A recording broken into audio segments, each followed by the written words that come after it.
आज की मुद्दे शुरू करेंगे। आज है 24 जुलाई 2024। आज बाबा के महावाक्य। बाबा ने कहा, मीठे बच्चे, हाजी बाबा, बाप से होलसेल व्यापार करना सीखो। होलसेल व्यापार है मन मनाभव, अल्प को याद करना और कराना, बाकी सब है रिटेल।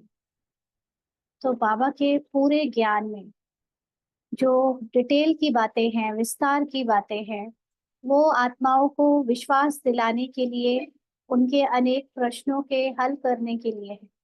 लेकिन सारी बातों का केवल एक ही मूल सार है, वो ये कि अपने को आत्मा समझ उस निराकार परमात्मा को याद करना है और दूसरों को भी कराना है। इसको बाबा कहता है ये होलसेल व्यापार है। होलसेल और रिटेल दो तरह के जो बिजनेस होते हैं, उसमें क्या अंतर होता है? होलसेल व्यापारी जो होता है उससे अनेक आत्माएं जो है रिटेल के बिजनेस करने के लिए अपना सामान या माल खरीद के ले जाती है ना। तो होलसेल व्यापारियों के पास बहुत सारे रिटेलर्स आते हैं, जबकि जो रिटेलर्स होते हैं उनके पास फिर फुटकर कस्टमर्स आते हैं।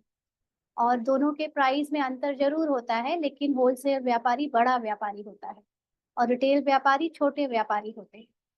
तो बाबा से अगर आपको बड़ा व्यापार करना है, माना जिसमें मुनाफा फायदा ज्यादा है, तो होलसेल व्यापार है अपने को आत्मा समझ बाबा को याद करना और दूसरों को भी यही सिखाना। बाबा के बच्चे अलग अलग तरह की चारों ओर सेवाएं कर रहे हैं, है ना। तो उसमें वो सब रिटेलर्स हैं। वो सब अलग अलग तरह से, कोई विस्तार में जाकर, कोई अलग अलग तरह से अनेक आत्माओं को खींच रहा है, बाबा का परिचय भी देता है। लेकिन कोई उनको भक्ति तक ही सीमित रख पाता है, माना भक्ति में उस भक्ति का क्या रहस्य है, आप शिव की जो पूजा कर रहे हो वो किस ज्ञान के साथ करो, उसके पीछे क्या आध्यात्मिक रहस्य है, ये सब चीजें ही बता पाता है।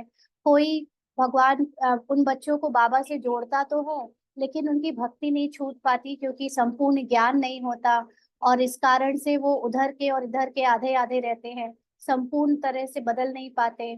फिर कोई है जो आत्मा को सिखाता है कि तुम आत्मा हो, तुम्हें योग कैसे लगाना है, लेकिन अभी भी बच्चे कंफ्यूज होते हैं। तो ये सब अलग अलग तरह के रिटेलर्स हैं। लेकिन जिसने खुद को अपने आत्मा को अनुभव कर लिया और सदा निरंतर बाबा की याद में रहने लगा, उसके लिए ऐसे अनेक आत्माओं को उस स्थिति में टिकाना बहुत आसान हो जाता है, क्योंकि वो अब अपने स्थिति से ही दूसरी आत्माओं को अपने जैसा बना सकता है। अभी इसके पहले हम लोग जो गाना सुन रहे थे, आप दृष्टि यूं ही देते रहो बाबा, है ना। तो दृष्टि क्या है? हम लोगों ने अभी तक बाबा के ज्ञान में आने के बाद भी दृष्टि का अर्थ समझा कि बाबा की फोटो में, बाबा की आंखों में देखो, ब्रह्मा बाबा की आंखों में देखो, मस्तक में चमकता हुआ शिव बाबा देखो, और उनकी किरणें हमारे अंदर आ रही है, ऐसा देखो। इससे क्या होगा कि हमारे अंदर शक्तियां भरेंगी। यही ज्ञान सबको पता था ना। लेकिन सत्य में जो असली दृष्टि है वो क्या है? वो है बाबा का दृष्टिकोण लेना। बाबा इस संसार में जो ड्रामा चल रहा है, उस ड्रामा को और हम सारे पाठधारियों को किस दृष्टि से देखता है, उस दृष्टि से देख। तो इस गाने का मतलब आप दृष्टि यूं ही देते रहो, माना आप हमको ज्ञान प्रकाश यूं ही देते रहो कि हम समझते जाएं कि ये संसार क्या है, हम इसमें क्यों दुखी हैं, हमें अपने को क्या समझना है, हमारा सत्य परिचय क्या है, बाबा कौन है। तो ये जो ज्ञान और ये समझ है, यही तो दृष्टि है, यही तो वो प्रकाश है जो हमको प्रकाश की दुनिया, माना सुख और शांति की दुनिया में ले जा रहा है। तो यहाँ पर जो अपने को उस अवस्था में टिका कर बाबा को याद करता है, क्योंकि अभी भी अगर हम खुद को देह समझेंगे तो हम यही समझते रहेंगे कि अभी बाबा से किरणें आ रही हैं, गुण भर रहे हैं। लेकिन जब आत्मा अपने आप को निश्चित कर लेती है, जब उसको अपना आत्मज्ञान हो गया, अपनी संपूर्णता का ज्ञान हो गया, तो फिर उसको सिर्फ उस स्थिति को अनुभव करना रह जाता है, कुछ भी लेने और देने को नहीं रह जाता। तो बाबा के सामने बैठना मतलब हम लोग फिजिकल बॉडी समझते हैं खुद को, तो बाबा की फोटोज के सामने बैठ जाते हैं, है ना। लेकिन बाबा के सामने किसको बैठना है? उस निराकारी आत्मा को, निराकारी बाबा के सामने बैठकर बाबा के समान दृष्टिकोण से स्वयं को देखना और संसार को देखना, ये कहते हैं दृष्टि लेना। तो इस तरह जो आत्माएं पुरुषार्थ करती हैं, व्यापार बाबा के साथ करती हैं, वो होलसेल व्यापारी बन जाती हैं। माना उनके द्वारा सेवाएं सबसे ऊंची कोटि की होती है, इसीलिए बाबा कहता है कि अब होलसेल व्यापारी बनो। इसी को बाबा ने कहा मन मनाभव। मन, अपने मन को बाबा के मन से जोड़ो। बाबा का मन क्या है? बाबा तो निराकारी स्थिति में मन बुद्धि संस्कारों से एक तरह से डिटैच्ड है, क्योंकि वो सब मर्ज है। लेकिन जब बाबा नीचे आकर पार्ट बजा रहा है हमको पढ़ाने का, शिक्षा देने का, सदगुरु का, तो उसका भी एक मन है। और वो मन हाईएस्ट मन है, हाईएस्ट क्वालिटी का ऊंचा से ऊंचा मन है। तो हमारा जो पार्ट में मन है वो अभी बहुत नीची क्वालिटी का हो गया है। तो उस मन को बाबा के मन से जोड़ो, माना मन मना भव। अपने मन को, अपने मन में चल रहे व्यर्थ संकल्पों को चेंज कर दो बाबा के दिए हुए संकल्पों से।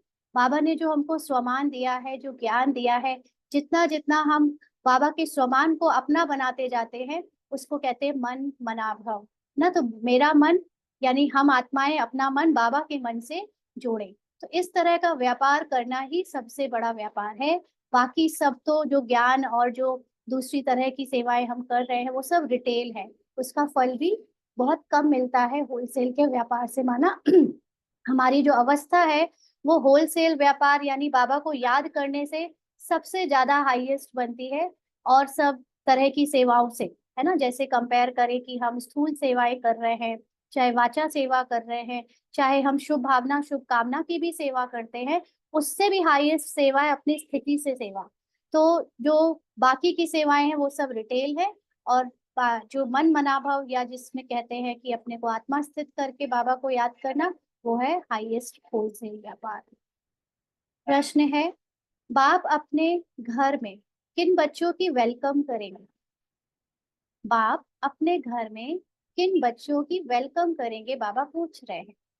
तो बाबा ने उत्तर दिया, जो बच्चे अच्छी रीति बाप की मत पर चलते हैं और कोई को भी याद नहीं करते हैं, देह सहित देह के सभी संबंधों से बुद्धि योग तोड़ एक की याद में रहते हैं, ऐसे बच्चों को बाप अपने घर में रिसीव करेंगे।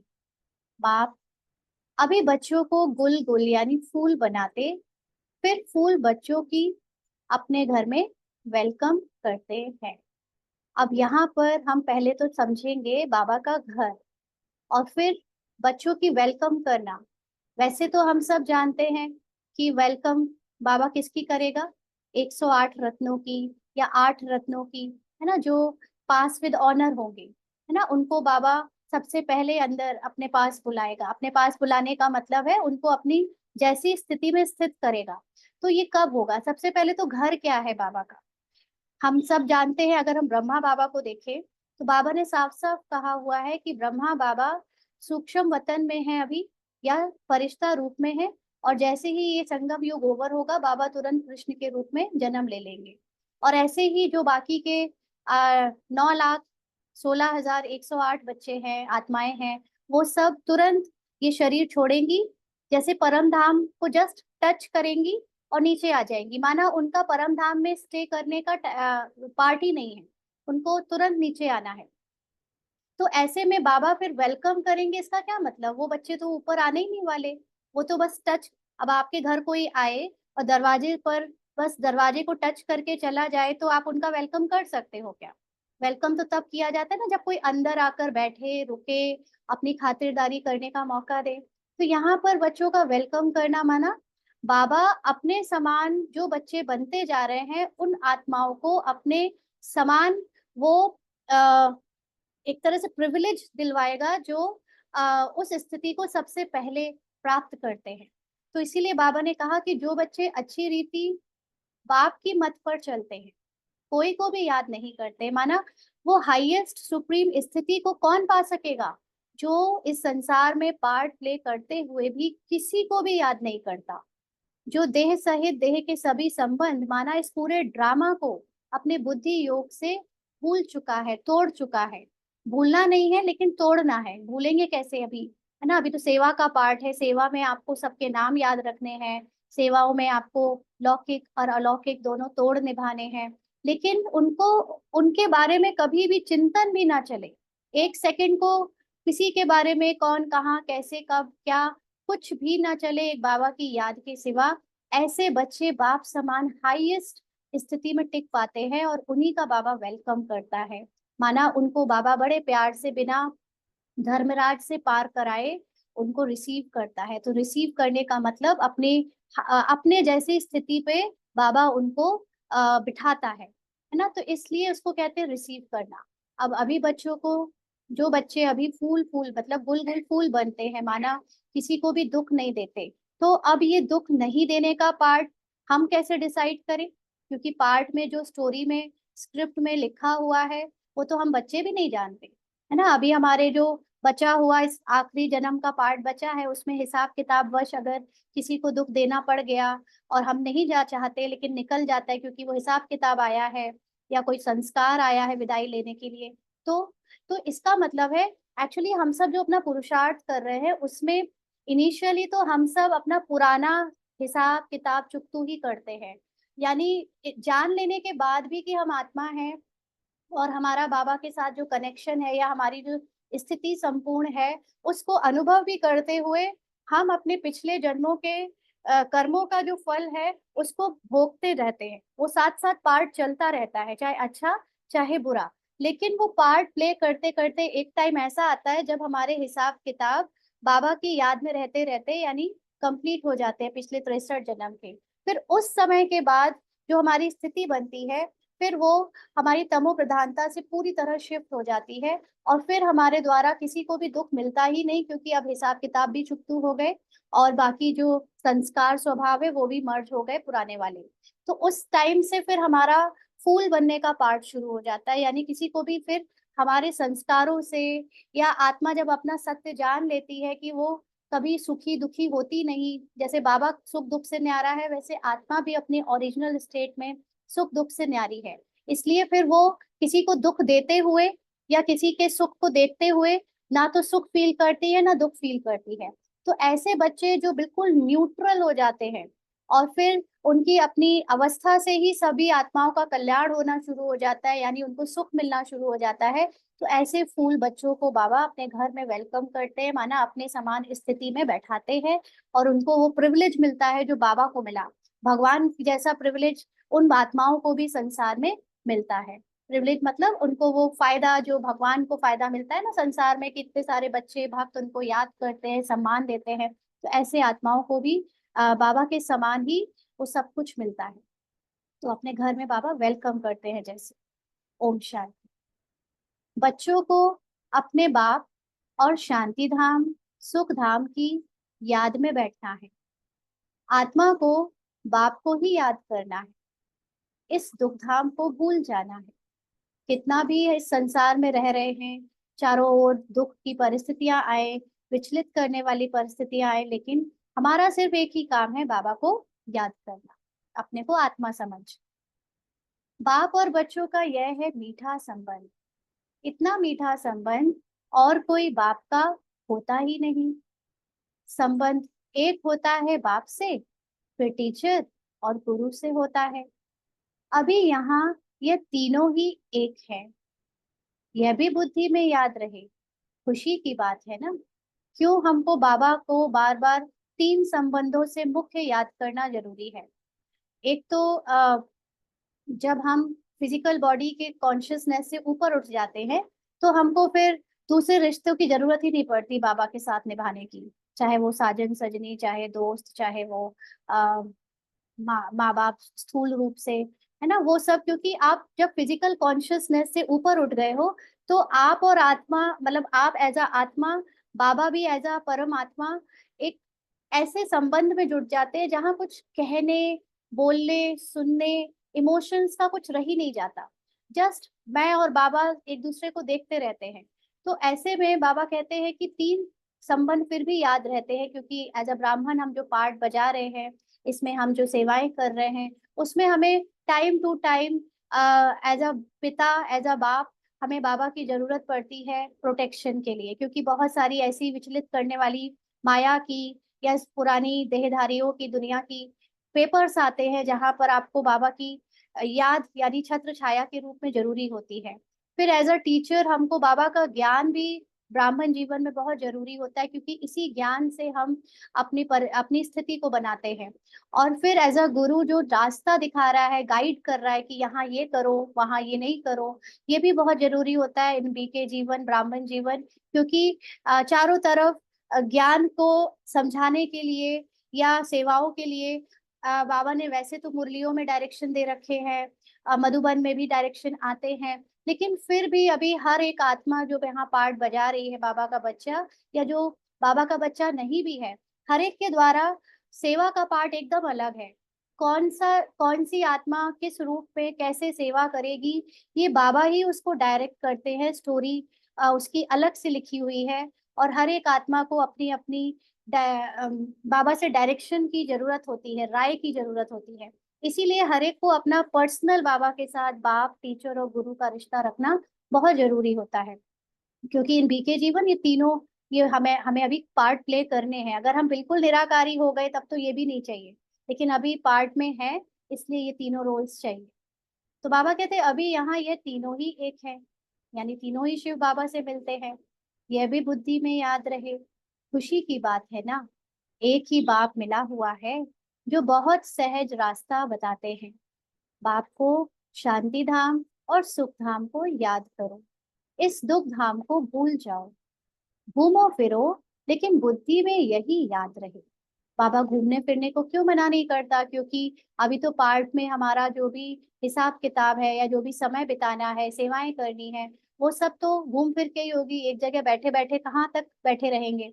इसलिए बाबा कहते हैं कि खूब सब कुछ करो लेकिन बुद्धि में याद रहे। याद रहने से ऑटोमेटिकली आपकी वाइब्रेशन से सेवा होती है, आप चाहे जहां जाओ। बाबा कहते हैं यहाँ तो कोई गोरख धंधा आदि नहीं है, ऐसा तो कोई धंधा खोल के नहीं बैठे हैं कि एक दुकान खोल ली है, वहीं पे कस्टमर आएंगे तो माल बिकेगा वरना बिकेगा नहीं। आप चाहे जहां चले जाओ, आपका माल तो आपके यहाँ है ना, तो आप इसको साथ लेकर चलते ही हो, तो फिर आप जहां जाओगे वहां आपका धंधा होगा। बाबा कहते हैं घर में बैठे हैं, घर में मतलब जो आत्मा अपने जब साइलेंस में बैठी है तो वो उसका घर ही है। बाप सिर्फ 3 अक्षर याद करने को कहते हैं, वास्तव में है एक अक्षर, बाप को याद करो।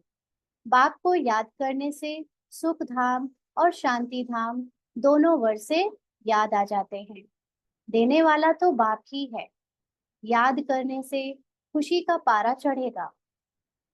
तुम बच्चों की खुशी तो नामी ग्रामी है ना। इसीलिए जब बाबा कहता है कि मैं तुम बच्चों को खुशी का रास्ता बताने आया हूँ, लेकिन अगर वो पार्ट वाला सुन रहा होगा कि मुझे खुशी मिले, तो ये बाबा गारंटी नहीं देता कि तुमको हमेशा खुशी पार्ट में मिलेगी, क्योंकि पार्ट तो हिसाब किताब के अकॉर्डिंग इमोशंस और संकल्प में चलेगा। लेकिन हाँ, अगर आपने अपने को आत्मा समझ कर चला, पार्ट बजाया, तो बाबा गारंटी देता है कि तुम्हें खुशी जरूर मिलेगी। इसीलिए खुशी का पारा चढ़ता है जब आप अपने को आत्मा समझकर बाबा की याद में रहते हैं। बच्चों को बुद्धि में है कि बाबा हमको घर में फिर वेलकम करेंगे, रिसीव करेंगे, परंतु अंडरलाइन, परंतु उनको जो अच्छी रीति बाप की मत पर चलेंगे और कोई को याद नहीं करेंगे।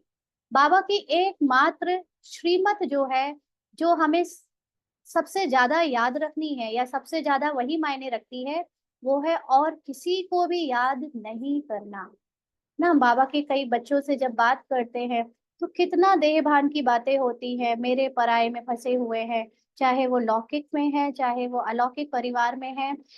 बाबा की याद के लिए तो उन्होंने जैसे बस एक पर्टिकुलर टाइम बना रखा है, और ऐसा अभी तक उस समझ को नहीं समझ पाए कि बाबा की याद माना क्या।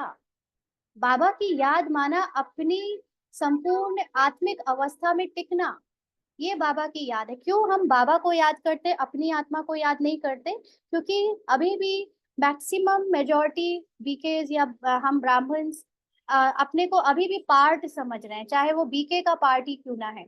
और इसीलिए अभी भी हम अपने को कंप्लीट एब्सोल्यूट पूरी तरह संपूर्ण नहीं समझ सकते। और इसीलिए अपने को याद करने का कोई फायदा नहीं होता। लेकिन बाबा का जो एब्सोल्यूट फॉर्म है, जो हाईएस्ट फॉर्म है, वो याद इसीलिए करते क्योंकि वही हमारी हाईएस्ट स्टेज है। तो बाबा की हाईएस्ट स्टेज को याद करते करते हम अपनी हाईएस्ट स्टेज को अनुभव करने लग पड़ेंगे। तो इसलिए बाबा कहता है कि ये श्रीमत पर जो चलेगा उसी को बाबा वेलकम करेंगे, माना उसको कोई सजा नहीं होगी, उसको ड्रामा को छोड़ते वक्त बिल्कुल दुख नहीं होगा, और जैसे वो बाप समान स्थिति में टिक जाएगा तो उसे बाबा रिसीव करेंगे, माना जैसे बाबा ही उसको बहुत अपनी पलकों पे ले जाएगा। बाबा कहता है ना कई बार ऐसे, तो बाबा कहते हैं और लेकिन उसको कोई याद ना आए तब। तो देह सहित देह के सर्व संबंधों से बुद्धि योग तोड़ मामेकम याद करना है। भक्ति मार्ग में तो तुमने बहुत सेवा की है, परंतु जाने का रास्ता मिलता ही नहीं। अभी बाप कितना सहज रास्ता बताते हैं, सिर्फ यह याद करो। बाप बाप भी है, शिक्षक भी है, सृष्टि के आदि मध्य अंत का ज्ञान सुनाते हैं जो और कोई समझा ना सके। सृष्टि के आदि मध्य अंत माना ड्रामा, ड्रामा का ज्ञान और कोई भी नहीं समझा सकता, किसी का पार्ट ही नहीं है इस पार्ट को जानने का और समझाने का। तो बाप कहते हैं अब घर चलना है, माना अब पार्ट ओवर हुए। 63 जन्म माया के राज्य में, और बाकी पूरे 84 जन्म सब कुछ मिलाकर जिसने शुरुआत से जन्म लिया है, वो सब अब अपने सारे पार्ट को भूल अपनी हाईएस्ट स्टेज पर टिकने वाली स्टेज पर चलने के लिए तैयार हो जाए, है ना। अब घर चलना है। फिर पहले पहले सतयुग में आएंगे, तो जो आने वाले हैं सतयुग की फर्स्ट डायनेस्टी में, वो सब घर को टच करके, माना अपनी अवस्था को जस्ट टच करके तुरंत नीचे जन्म ले लेंगे। इस छीछी दुनिया में अब जाना है, भले यहाँ बैठे हैं परंतु यहाँ से अब गए कि गए, क्योंकि पूरी टाइम साइकिल में अब कितना समय बचा है, कुछ गिनती के साल, तो उसको तो जैसे नेग्लिजिबल है गिनने में। तो बाप भी खुश होते हैं। तो बच्चों ने बाप को इनवाइट किया है बहुत समय से, अब फिर बाप को रिसीव किया है। बाबा आया हमारे इस साकार दुनिया में पार्ट बजाने हमारे साथ, है ना। हम अकेले बजा रहे थे पहले, तो अब हमने बाबा को रिसीव किया और वो अपने पार्ट में हमको पढ़ाने का पार्ट प्ले कर रहा है, हम पढ़ने का पार्ट प्ले कर रहे हैं। तो बाप कहते हैं मैं तुमको बुलबुल बनाकर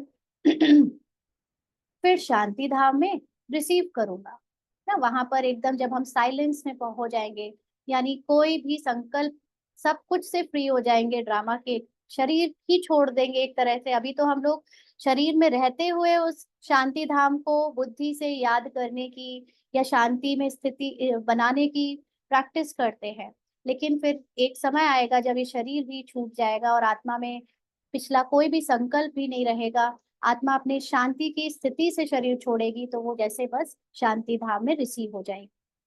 फिर तुम नंबरवार चले जाएंगे। कितना सहज है, ऐसे बाप को भूलना नहीं है। बाप तो बहुत मीठी, बात तो बहुत मीठी और सीधी है। एक बात अल्फ को याद करो, भले डिटेल में समझाते हैं, फिर पिछाड़ी में कहते हैं अल्फ को याद करो, दूसरा ना कोई, है ना। अभी इतने 80 साल बाबा ने पहले ज्ञान थोड़ा थोड़ा थोड़ा खोला, और विस्तार इतना विस्तार किया, एक ही बात को इतनी सारी मुरलियों में अलग अलग तरह से समझाया कि बच्चे कहीं से भी कोई भी प्रश्न करते हैं तो उनको उसका आंसर मिल जाए, ताकि वो निर्संकल्प हो जाए, है ना। क्योंकि जब तक प्रश्न रहेंगे हम निर्संकल्प अवस्था में साइलेंस की स्थिति में टिक नहीं पाएंगे। इसीलिए बाबा ने हमारे सारे प्रश्नों के उत्तर मुरलियों में दिए हैं। और फिर लास्ट में बस बाबा यही चाहता है कि हम सब निर्संकल्प हो जाएं, एकदम साइलेंस में चले जाएं। तो बाबा कहता है इसके लिए आपको सिर्फ अल्फ को याद करना पड़ेगा। तुम जन्म जन्मांतर के आशिक हो, एक माशूक के, तुम गाते आए हो, बाबा आप आएंगे तो हम आपके ही बनेंगे ना। ये आशिक माशूक क्यों बाबा कह रहा है, क्योंकि अभी हम फिजिकली जब पार्ट प्ले करते हैं तो सबसे गहरा रिश्ता जो याद करने का होता है वो आशिक माशूक के बीच में होता है ना। एक निरंतर याद करते, सोते बैठते जागते खाते पीते। इसलिए इस रिश्ते को बाबा बॉडी कॉन्शियसनेस से हमें कह रहा है, क्योंकि हम भी बहुत हद तक बॉडी कॉन्शियसनेस में ही मुरली सुनते हैं। तो बाबा आप आएंगे तो हम आपके ही बनेंगे, ऐसा गाते आए। अब आए हैं तो एक का ही बनना चाहिए। निश्चय बुद्धि विजयंती अंडरलाइन। लेकिन कौन बनेगा बाबा के समान, जिसको ये निश्चय है कि मैं हूं ही बाप समान। अगर पहले से डाउट है कि मैं बन पाऊंगा कि नहीं बन पाऊंगा, पता नहीं, माया तो बहुत मेरे पेपर ले रही है, मेरी तो स्थिति बार बार गिर जाती है, मैं तो फेल हो जाता हूँ। ये फेल आप नहीं होते हो, आप फेल तब होते हो जब आप अपने को आत्मा साइलेंस की स्थिति से भूल जाते हो। आप पार्ट को अपने आप समझ लेते हो कि ये पार्ट मैं हूँ, पार्ट में आपका रोना, पार्ट में आपका चिल्लाना, पार्ट में आपका दुखी होना, ये समझते हो कि ये आप हो, तब आप फेल होते हो, है ना। जब आपको ये याद रहता है कि पार्ट अलग बज रहा है, मैं इससे अलग हूँ, ऐसे निश्चय बुद्धि आत्माएं विजयंती, तो विजय पाएंगे रावण पर। रावण का मतलब माया पर। माया यही तो दिखाती है कि आपके इस पार्ट में जो मन, संकल्प, संस्कार हैं, ये सब मैं हूँ, मतलब ये आपकी ट्रुथ है, ये ही आप हो, है ना। लेकिन हमको बाबा कहता है ये तुम नहीं हो बच्चे। माया के कोई भी संस्कार को अपना कभी मत कहना कि ये मेरा है, मेरा मेरा संस्कार ही ऐसा है, मेरे संकल्प आ रहे हैं मुझे, कभी मेरा इनको मत कहना। तुम्हारे लिए मेरा सिर्फ बाबा होना चाहिए और बाबा के द्वारा दिए गए स्वमान होने चाहिए, बाकी कुछ भी तेरा नहीं है। बाबा कहते फिर आना है राम राज्य में, कल्प कल्प तुम रावण पर विजय पाते हो। ब्राह्मण बने और विजय पाई रावण पर। राम राज्य पर तुम्हारा हक है। हर आत्मा को अपने स्थिति, अपने आत्मिक अवस्था में टिक कर पार्ट बजाने का हक है ना, क्योंकि वो उसका सत्य है, इसीलिए उसको सत्य युग कहते हैं। बाप को पहचाना और राम राज्य पर हक हुआ। बाकी पुरुषार्थ करना है ऊंच पद पाने का। विजय माला में आना है, बड़ी विजय माला है। राजा बनेंगे तो सब कुछ मिलेगा, दास दासियां सब नंबरवार बनते हैं। तो यहाँ पर राजा और दास दासी ये तो फ्यूचर की बात हो गई, बट प्रेजेंट में इसका क्या मतलब है। राजा बनना माना जो अपनी आत्मिक अवस्था में निरंतर चौबीसों घंटे, अगर अकॉर्डिंग टू ये वर्ल्ड का जो टाइम है जिसमें 24 घंटे हम देखते हैं, उसमें वो जो निरंतर टिकेगा वो राजा बनेगा। जो जितना कम आत्मिक अवस्था में टिकेगा वो उतना कम पद पाएगा। तो दास दासिया बनना माना कम से कम बाबा को याद करना, कम से कम आत्मिक अवस्था में टिकना, ज्यादा से ज्यादा देह भान में रहना, ये है दास दासियां बनना। तो बाबा कहते हैं सब एक जैसे नहीं होते, कोई तो बहुत नजदीक रहते हैं। इसीलिए कई बार हम लोग देखते हैं कि बाबा कहता है कि जो बाबा के नजदीक रहेंगे वो ऊंचा पद पाएंगे।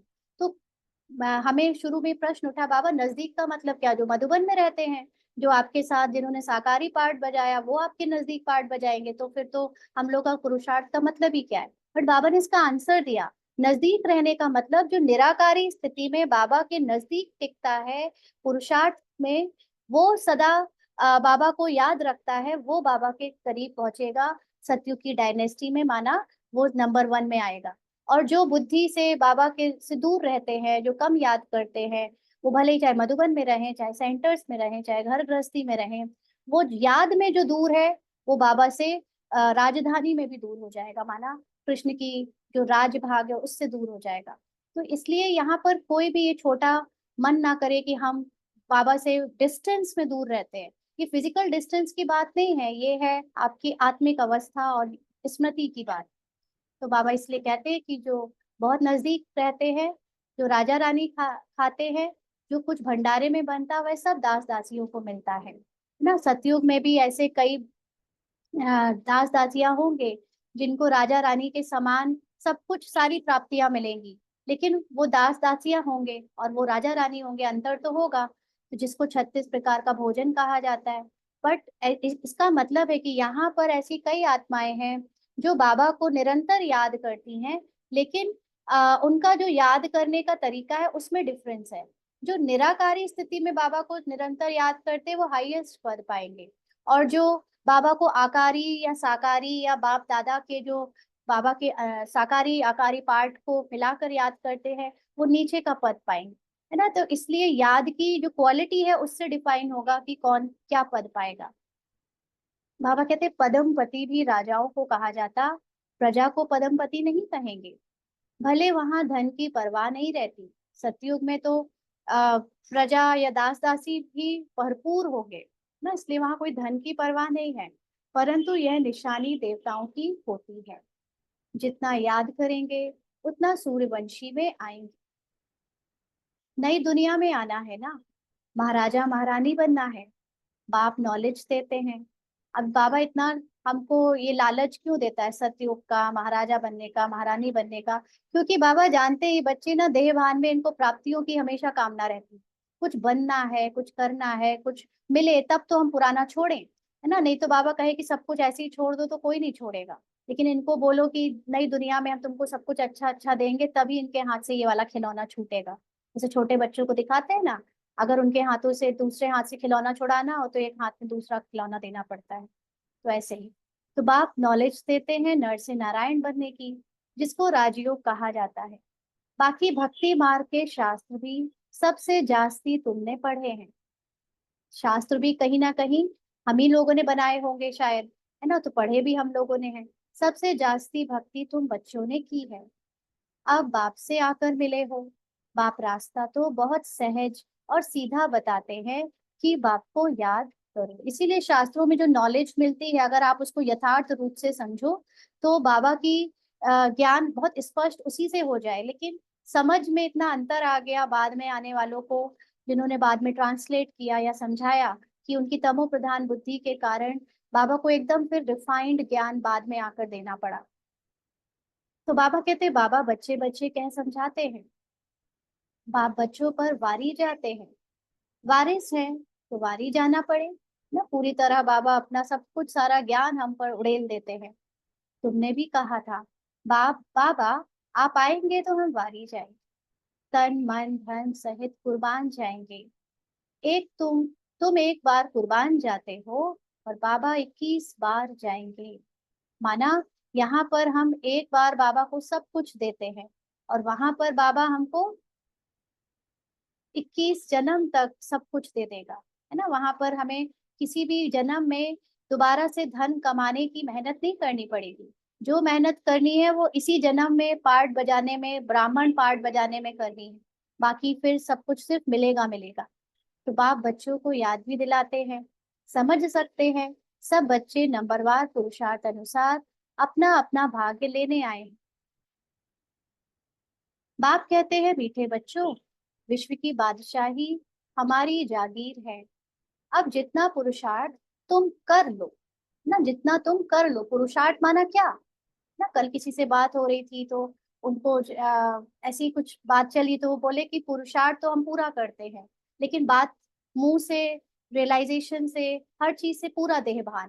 तो पुरुषार्थ माना क्या कि 4 बजे उठते हैं, वो पुरुषार्थ हो गया। हाँ, पुरुषार्थ मतलब जीते जागते रात दिन अपने को आत्मा समझकर जीना।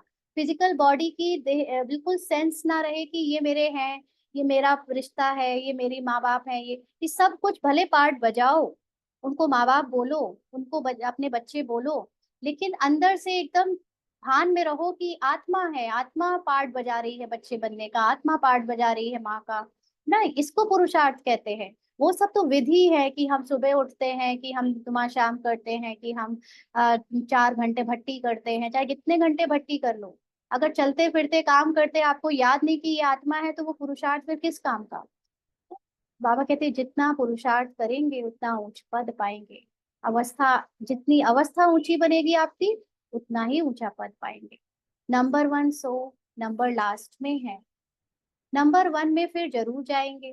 ब्रह्मा बाबा नंबर 1 था, फिर नंबर लास्ट में आकर फिर नंबर 1 जाने का उसने पुरुषार्थ किया। सारा मदार पुरुषार्थ पर है। बाप बच्चों को घर ले जाने आए हैं। अब अपने को आत्मा समझ पाप को याद करेंगे तो पाप कट जाएंगे। वह है काम अग्नि और ये है योग अग्नि। काम अग्नि में जलते जलते तुम काले हो गए। द्वापर युग से जब आत्माएं ये भूल गई कि मैं हूं ही संपन्न, मैं अपने संपूर्णता में जब टिक जाती हूँ तो मुझे किसी चीज की कोई कामनाएं, इच्छाएं नहीं रह सकती। जैसे सतयुग त्रेता में था, तब फिर वो द्वापर में आई तो उनके अंदर वासनाएं भी जाग गई, काम वासनाएं, साथ साथ कामनाएं, इच्छाएं भी जाग गई। और आज यही इच्छाएं हैं जो मनुष्य को इतना जला रही है ना? उनकी इच्छाएं खत्म ही नहीं हो रही हैं और उनको उस इच्छाओं के पीछे पीछे कितना काला बना दिया, कितना विकारी बना दिया। बाबा कहते, बिल्कुल खाक हो पड़े हो। अब मैं आकर तुमको जगाता हूँ, तमो प्रधान से सतो प्रधान बनने की युक्ति बताता हूँ। बिल्कुल सिंपल। मैं आत्मा हूँ। इतना समय देह अभिमान में रहने के कारण तुम उल्टा लटक पड़े थे, अब देही अभिमानी बन, बाप को याद करो। घर जाना है, बाप लेने के लिए आया है। तुमने निमंत्रण दिया और बाप आए हैं। पतितों को पावन बनाकर पंडा बनकर ले जाएंगे सब आत्माओं को। आत्मा को ही यात्रा पर जाना है। तो आत्मा को यात्रा पर जाना है माना क्या? आत्मा ने अपने जितने भी 84 जन्म, चाहे 63 जन्म, चाहे 5 जन्म, चाहे 2 जन्म, 2 जन्म 5 जन्म वाले तो यहाँ नहीं बैठे होंगे ना, यहाँ कम से कम 63 जन्म वाले बैठे हैं, तभी वो यहाँ पे बाबा के बच्चे हैं। तो आत्मा ने अपने सारे पार्ट को बजाया है। तो आत्मा जानती है, उसके अंदर सारी स्मृतियां हैं, उसके अंदर सारे अनुभव हैं जो उसने हर पार्ट में बजाए हैं, है ना। तो इस सारे पार्ट में एक चीज स्टिल रही है, एक चीज थी जो कभी नहीं बदली, वो है आत्मा। बाकी पार्ट और शरीर और प्रकृति सब बदलता रहा। तो इसलिए अब उसको भले ही बाबा ने कहा है कि आत्मा को यात्रा पर जाना है, लेकिन एक्चुअली यात्रा तो पार्ट कर रहा है, आत्मा तो स्टिल है ना। इसीलिए बाबा ने एक मुरली में कहा था कि आत्मा ना कहीं आती है ना जाती है। क्योंकि जैसे एक पत्थर होता है, तो पत्थर पड़ा हुआ है और वो कई सालों से, 100 हजारों सालों से एक जगह पड़ा हुआ है, पत्थर नहीं हिल रहा है। लेकिन उसने, उस पत्थर ने अनेक लोगों को अपने अपने पूरे टाइम पीरियड में आते जाते देखा है। कब कोई जनरेशन, फिर कोई जनरेशन, फिर कोई और आया, फिर कोई और आया। पत्थर स्टिल है, उसके सामने चारों चीजें बदल रही हैं।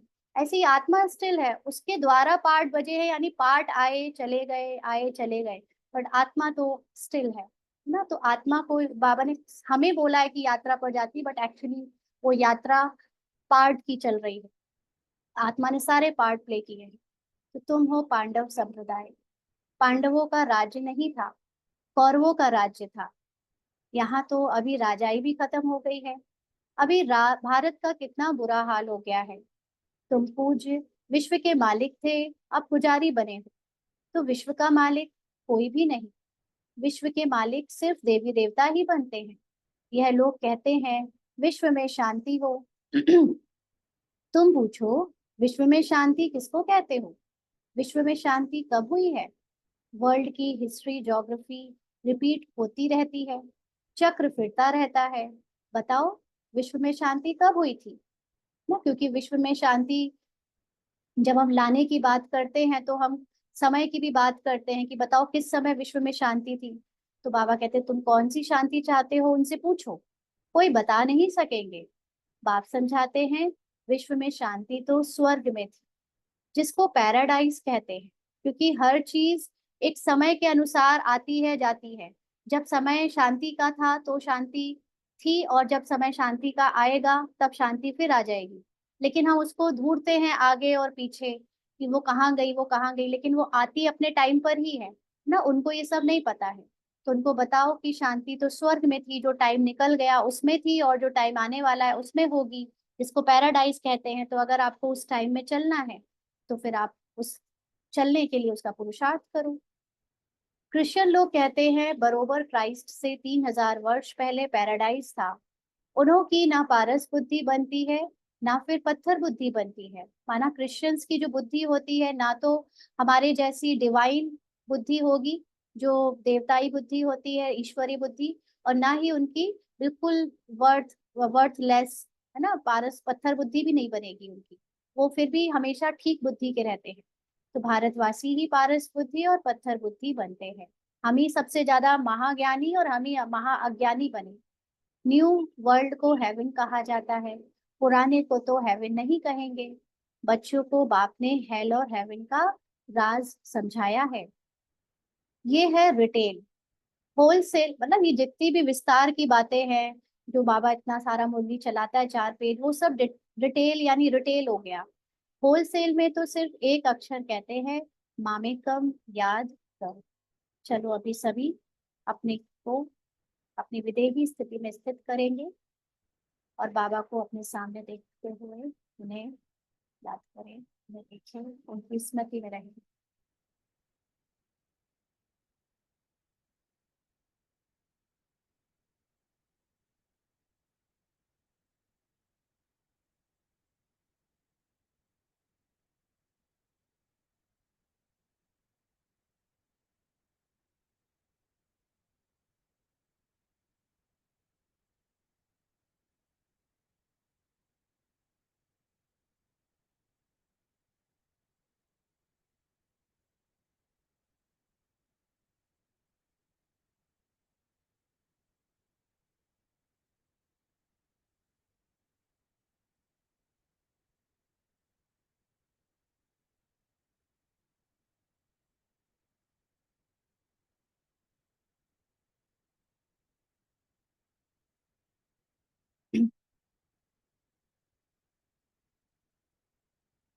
आगे बाबा कहते, बाप से ही बेहद का वर्षा मिलता है।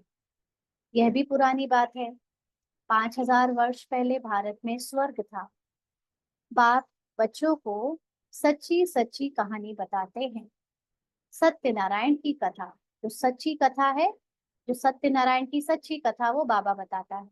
तीजरी की कथा, तीजरी माना ब्रह्मा विष्णु शंकर या तीनों कालों या तीनों लोकों की कथा ना। अमर कथा मशहूर है।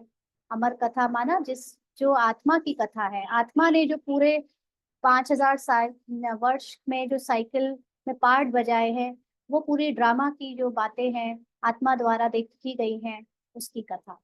बाबा कहते वह तो भक्ति की पुस्तक बना दी है। अब तुम बच्चों को सब बातें अच्छी रीति समझाई जाती हैं। रिटेल और होलसेल होता है ना। इतना ज्ञान सुनाते हैं, जो सागर को स्याही बनाओ तो भी अंत ना आए, यह हुआ रिटेल।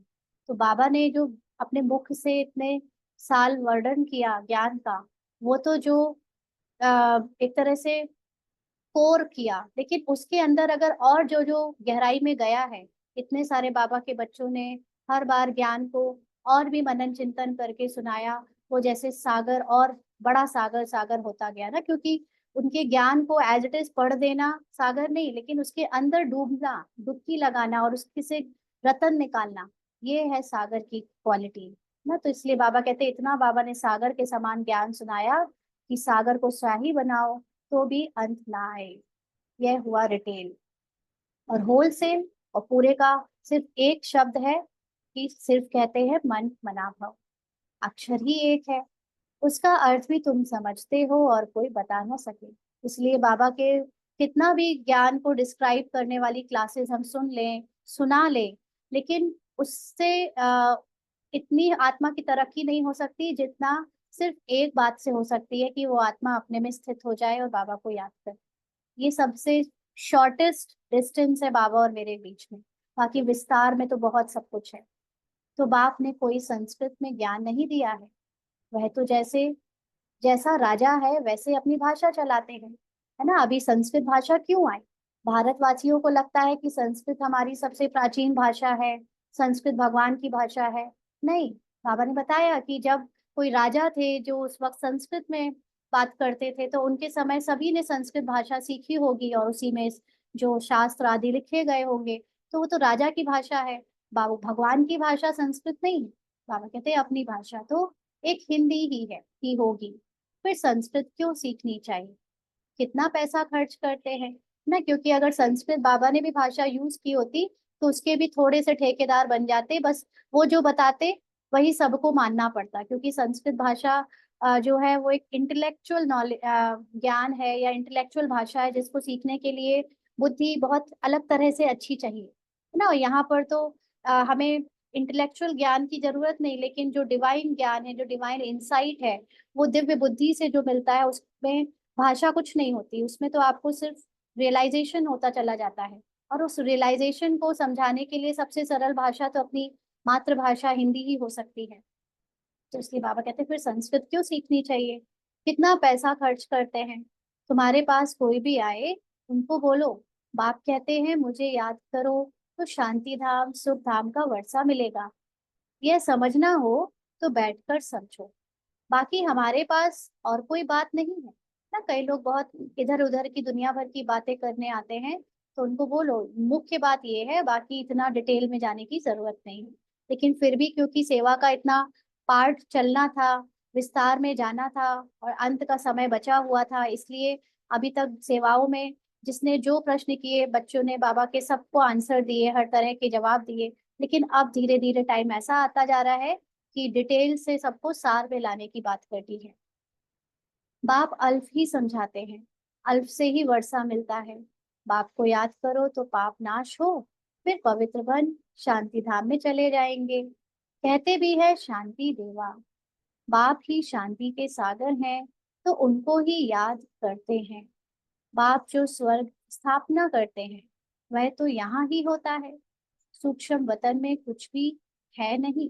अंडरलाइन, सूक्ष्म वतन इट जस्ट बुद्धि में एक ऐसी दुनिया बना रखी है इमेजिनरी, जहां पर हम अपने अपने इस सूक्ष्म शरीर या अपनी इमेजिनेशन से बाप दादा के पास पहुंचते हैं और अपने मन के प्रश्न या अपने जो भी भावनाएं हैं वहां पर मन ही मन व्यक्त करते हैं। फिर मन ही मन जो टचिंग होती है उसको हम एक फिल्म की तरह देखते हैं और उसको नीचे आकर बताते हैं या खुद ही उसको समझते हैं, है ना। तो ये सूक्ष्म वतन जस्ट उतना ही है, एक मन और बुद्धि की एक दुनिया।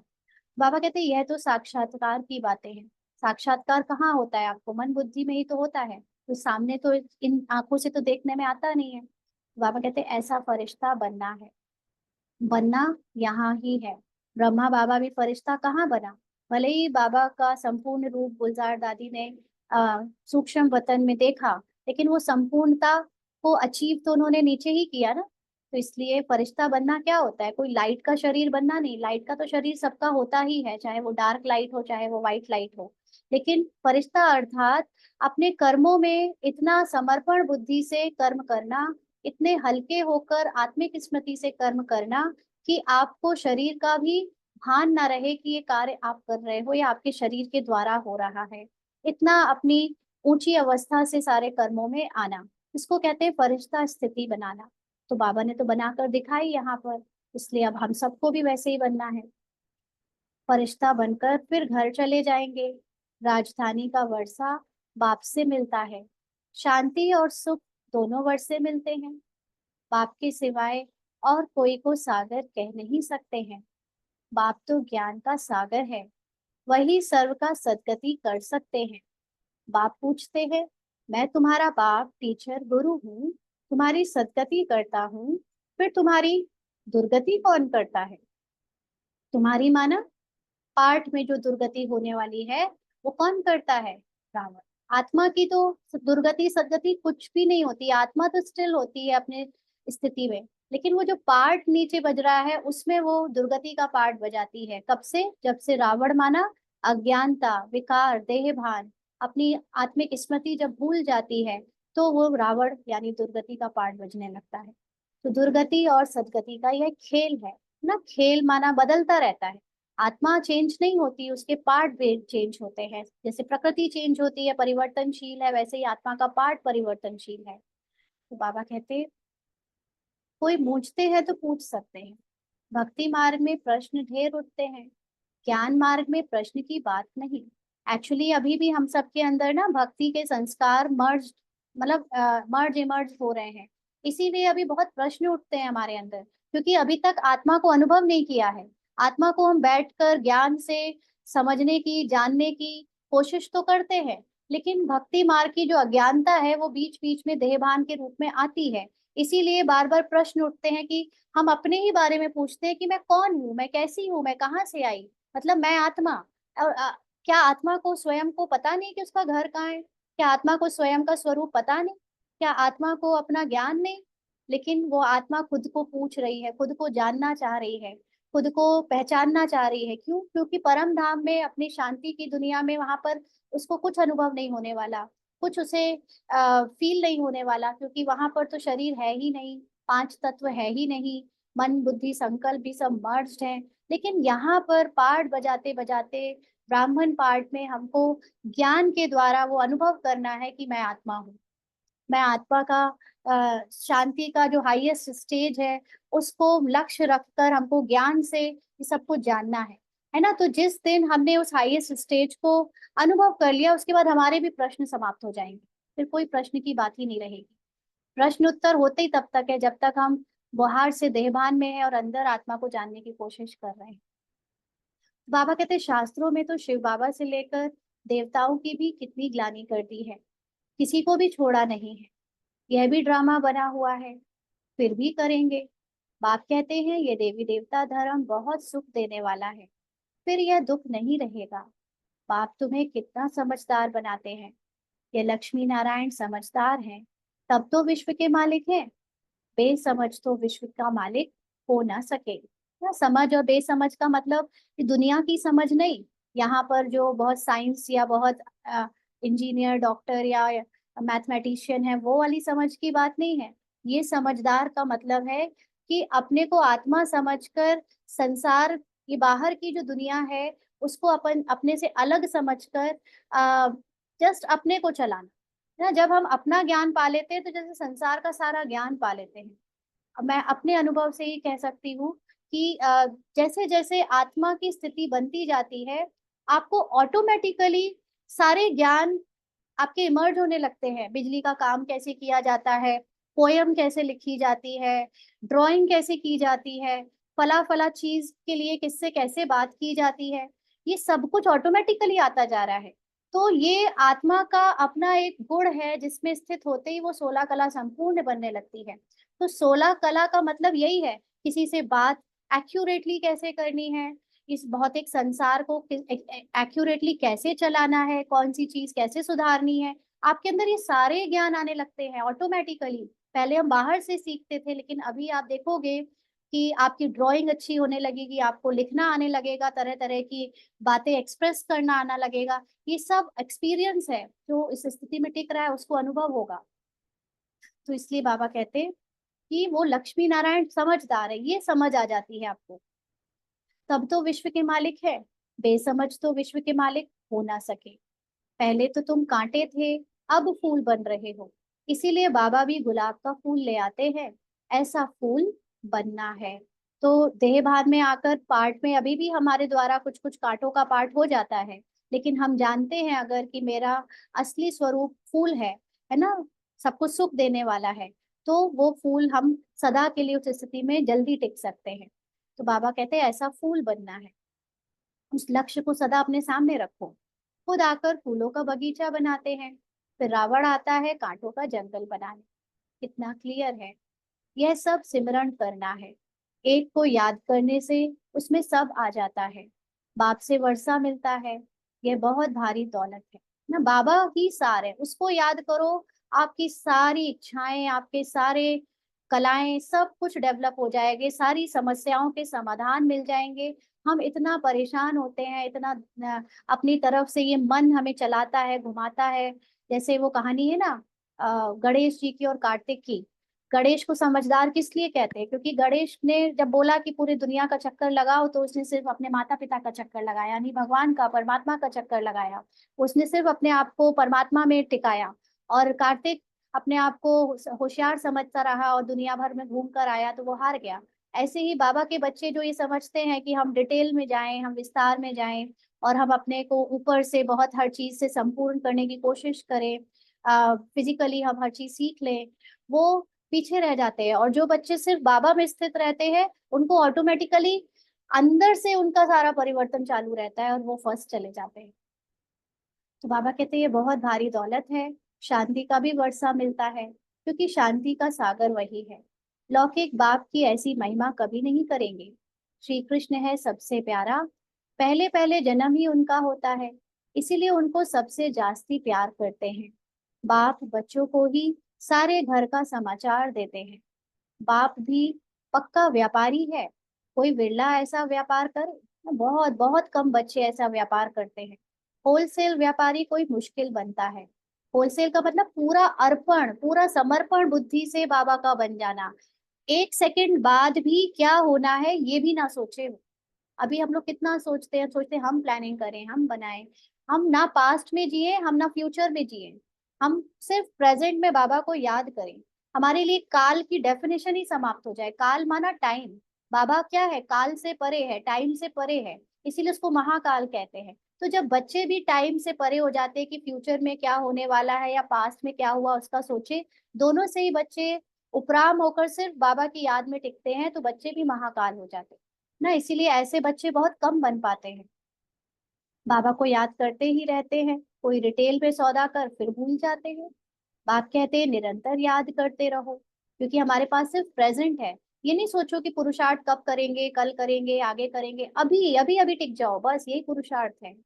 वर्षा मिल गया फिर याद करने की दरकार नहीं रहेगी, अभी तो याद करना है। सतयुग के बाद, सतयुग शुरू हो जाएगा, तब तो ये ज्ञान भी नहीं रहेगा, ना याद करने की वहां पे कोई जरूरत है। लौकिक संबंध में बाप बूढ़ा हो जाता है, तो कोई कोई बच्चे पिछाड़ी तक भी सहायक बनते हैं। कोई तो मिल्कियत मिली और उड़ाकर खलास कर देते हैं ना। बाबा भगवान मतलब नॉन बाबा लेकिन जो देहवान वाले पिताजी होते हैं, देह वाले, उनके भी बच्चे कई बार ऐसे निकल जाते हैं कि ज्यादातर बच्चे जो है जैसे ही मिली वर्षा मिला, अपने माँ बाप को भूलकर आजकल के टाइम से सब उड़ा देते हैं या अपने लिए रखते हैं। और कोई बच्चा होता है जो लास्ट लास्ट तक अपने माँ बाप की सेवा करता है। तो बाबा ऐसे ही कहते हैं कि बाबा तो सब बातों का अनुभवी है। ब्रह्मा बाबा के टाइम पे भी ऐसा होता था, तब तो बाप ने भी इनको अपना रथ बनाया। गरीबी का, साहूकारी का सब में अनुभव ही है। ब्रह्मानुसार यह एक ही रथ है, यह कभी नहीं बदल सकता। ड्रामा बना हुआ है, इसमें कभी चेंज हो नहीं सकती। सब बातें होलसेल और रिटेल में समझाकर फिर अंत में कह देते हैं, मन मना भव मध्याजी भव। मन मना भव में सब आ जाता है। ये बहुत भारी खजाना है, उनसे झोली भरते हैं। अविनाशी ज्ञान रतन 1-1 लाख रुपए का है। अब इसको बाबा ये फिजिकल मनी के रूप में क्यों कह रहा है 1 लाख रुपया? क्योंकि फिजिकल बॉडी सुनती है सामने, भले ही बाबा उनको कहता है कि तुम आत्मा हो, तुम मेरे बच्चे हो, लेकिन हम भी कहते हैं हाँ बाबा हम आपके बच्चे हैं, हम आत्मा हैं, लेकिन वो सबकॉन्शियस माइंड तो फिजिकल बॉडी का ही होता है ना। कॉन्शियसली हम उसको बार बार सोचते हैं, लेकिन सबकॉन्शियस जब तक बदल नहीं जाएगा तब तक हमारे लिए ये झोली भरना, ये ज्ञान रतन, ये 1 लाख रुपया सब कुछ फिजिकल ही है। हम इस फिजिकल चीजों के पीछे पड़े हुए हैं। इसका असली मतलब है कि जब आप आत्मा की स्थिति में जितना ज्यादा टिकोगे, उतना ही आपके लिए ये फिजिकल दुनिया की भारी से भारी, महंगी सी महंगी चीज भी आपके लिए आपके पाँव की जूती बन जाएगी। तो तुम पद्मा पदम भाग्यशाली बनते हो। बाप तो खुशी ना खुशी दोनों से न्यारा है ना। देखो बाप माना निराकार आत्मा, जो बाबा परमात्मा है, उसको खुशी और ना खुशी यानी सुख दुख दोनों से न्यारा है। साक्षी होकर ड्रामा देख रहे हैं तो हम भी, और हम पार्ट बजाते हैं, लेकिन अब हम भी बाबा की तरह साक्षी होकर पार्ट को देख सकते हैं, क्योंकि बाबा ने ये ज्ञान हमको भी दे दिया। तो मैं पार्ट बजाते भी साक्षी भी। बाबा आया है, ज्ञान सुना रहा है, लेकिन तब भी बाबा देवभान में नहीं रहता। हम बीच बीच में देवभान में चले जाते हैं। जन्म मरण में नहीं आता हूँ, और तो कोई इनसे छूट नहीं सकता। मोक्ष मिल ना सके, यह अनादि बना बनाया ड्रामा है। यह भी वंडरफुल है। छोटी सी आत्मा में सारा पार्ट भरा हुआ है। यह अविनाशी ड्रामा कभी विनाश को नहीं पाता। अच्छा, मीठे मीठे सिकी लदे बच्चों प्रति मात पिता बाप दादा का दिल व जान सिक व प्रेम से सर्विसेबल बच्चों को नंबरवार पुरुषार्थ अनुसार याद प्यार और गुड मॉर्निंग। रूहानी बाप की रूहानी बच्चों को नमस्ते। हम रूहानी बच्चों की रूहानी बाप दादा को याद प्यार गुड मॉर्निंग और नमस्ते बाबा, शुक्रिया, थैंक यू बाबा। धारणा के लिए मुख्य सार। जैसे बाप बच्चों पर वारी जाते हैं, ऐसे तन मन धन सहित एक बार बाप पर पूरा कुर्बान जाकर 21 जन्मों को 21 जन्मों का वर्षा लेना है। जाकर तो देखो, इसको करके देखो, है ना। बाबा पर एक बार पूरा अर्पण करके देखो। एक, अगर आपने कह दिया है कि तन मन धन सब बाबा का है, तो इसकी निशानी है कि अगले सेकंड भी क्या होने वाला है आप उसके बारे में भी नहीं सोचोगे, क्योंकि वो जो बाबा कराएगा वो अपने आप होगा। बाबा की बुद्धि आपकी बुद्धि, बाबा का मन आपका मन एक बन जाएगा। इतना अर्पण कोई कर तो पाए, है ना। जो इतना अर्पण करे वो 21 जन्म तक हाईएस्ट पद में बैठेगा। तो इस तरह बाबा के बच्चों को वारी जाना है। बाप जो अविनाशी अनमोल खजाना देते हैं, उससे अपनी झोली सदा भरपूर रखनी है ना। ये ज्ञान रतन भूलने वाले नहीं है, सदा स्मृति में रहे, स्मृति स्वरूप हो जाए हम उसका। हमें ये कर्तव्यों में करना है।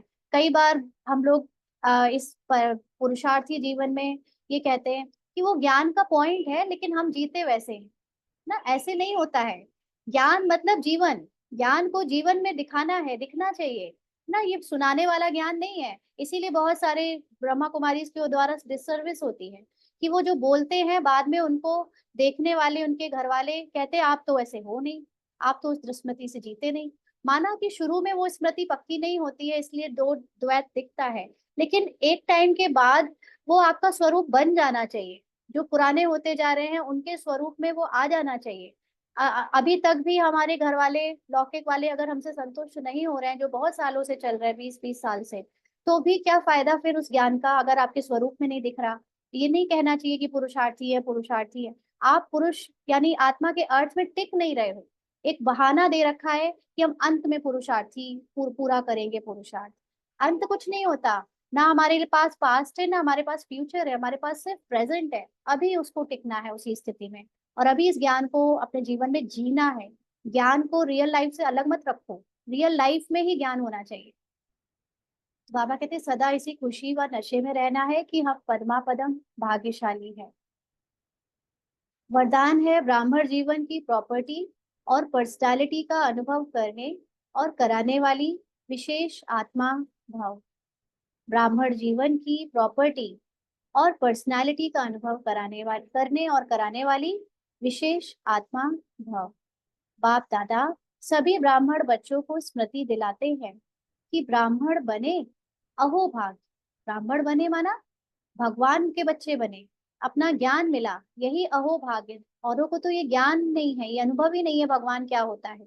लेकिन ब्राह्मण जीवन का वर्षा प्रॉपर्टी संतुष्टता है।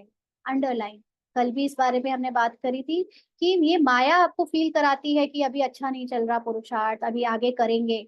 नहीं, संतुष्टता मतलब अभी जो है मैं इतने में संतुष्ट हूँ और बाबा की याद में टिक जाओ। असंतुष्टता आपको बाबा से और दूर कर देती है। इसीलिए ब्राह्मण जीवन को सच में अगर आप अपना भाग्य समझते हो तो सदा संतुष्ट रहो।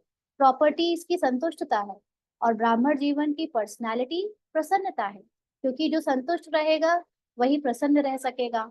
इस अनुभव से कभी वंचित नहीं रहना। धोखा मत खाना कि अभी हम संतुष्ट बाद में होंगे, अभी के अभी जो भी जितना है उससे संतुष्ट अधिकारी हो। जब दाता वरदाता खुली दिल से प्राप्तियों का खजाना दे रहे हैं तो उसे अनुभव में लाओ। लेकिन ये संतुष्टता फील आपको कब होगी? जब आप सोल कॉन्शियस स्टेट में होंगे ना। ये बार बार हम बहुत बार मुर्गियों में कह चुके हैं। देह भान से संतुष्टता फील करने की कोशिश करी तो फिर धोखा खा लेंगे माया का, कि आप पुरुषार्थ करने की कोई जरूरत ही नहीं है ना, ये देह भान में ही मैं परफेक्ट हूँ। बाबा कहते हैं, जब दाता वरदाता खुली दिल से प्राप्तियों का खजाना दे रहे हैं तो उसे अनुभव में लाओ और औरों को भी अनुभवी बनाओ। ये जो स्टेट है जीवन मुक्ति या सोल कॉन्शियसनेस का, उसको अभी फील करो, उसको अनुभव में लाओ और दूसरों को भी अनुभवी बनाओ। तब कहेंगे विशेष आत्मा। ज्ञान सुनना सुनाना ये पूरी दुनिया में लाखों लोग कर लेते हैं, है ना, बाहर नॉन बी के सौ और अच्छा कर लेते हैं। लेकिन जो अनुभव में टिकने वाली बात है, ये है ब्राह्मण जीवन की विशेषता। स्लोगन है, लास्ट समय का सोचने के बजाय लास्ट स्थिति का सोचो। ना, कल कोई हमसे कह रहा था कि वो कहने लगे कि कैश रखो अपने पास, कि राशन रखो, कि लास्ट समय का नहीं सोचो। समय में जब जो होना है वो होएगा, आप उसके पहले से तैयारी करके रख ही नहीं सकते। अगर विनाश के समय या बहुत हाहाकार के समय हमारा प्लेस कहीं और हुआ तो आपके यहाँ पर धन रखा रहने से या क्या, जो बजट वो बाकी की चीजें यहाँ जोड़ के रखने से क्या फायदा। फिजिकल बॉडी के साथ आप लास्ट का समय बिताओगे तो बड़ा मुश्किल है शांति से शरीर छोड़ पाना। अपनी स्थिति का सोचो, मैं जल्दी से जल्दी बॉडी कॉन्शियस से सोल कॉन्शियस बन जाऊं। ये स्थिति आपको लास्ट पेपर में पास कराएगी, ना कि टाइम के बारे में सोचो। टाइम में आप जब भी लास्ट टाइम आपका आया, चाहे वो विनाश के पहले चाहे वो विनाश के समय, लेकिन अगर आप उस समय कॉन्शियसनेस आपकी सोल ना होकर बॉडी हुई तो आपको लेने के देने पड़ जाएंगे। मतलब ये ब्राह्मण जीवन फिर वेस्ट है ना। इसीलिए अपनी स्थिति को बनाओ, ये सब भूल जाओ कि टाइम कितना रह गया है, कितना कब होगा, विनाश कब होगा या मेरा कब विनाश होगा, ये सब भूल जाओ। सिर्फ स्थिति बनाओ सोल कॉन्शियसनेस की। अच्छा, ओम शांति।